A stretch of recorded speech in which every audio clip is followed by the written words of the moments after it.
నాది 100. అది నా నోట్రా. నాది రాదా 100 నాది. ఏందిరా మీ గొడవ? అది నా నోట్రా, నా దగ్గర 200 చిల్లర. అది చూడరా, ఇక్కడ నేను 100 పెట్టింది నాదన్నాడు. ఏది చార్జర్ పక్కన పెట్టిన 100?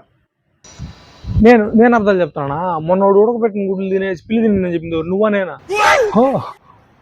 అరా నీ వైట్ షర్ట్ కనపడలేదు ఎక్కడ? వీడియో ఎత్తుకొని పోయేసి మొత్తం ఇక్కడ అంతా చింపుకొని వచ్చేసి పైన పెట్టినాడు, కావాలంటే చూసుకో.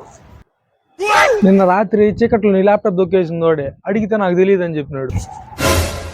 ఎందుకురా? నేను అప్పుడే చెప్పేసి ఉంటా మావా నీకు, కాకపోతే ఒక కాఫీతో నా నిజాయితీని కూడేసాడు వాడు.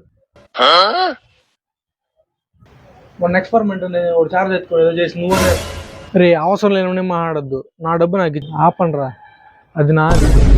ఆడ పెట్టేసిపోయి స్నానం చేసుకొచ్చి లోపల నాదంటే కుక్కల్లాగా కొట్టుకున్నారు. సిగ్గులేదురా మామ.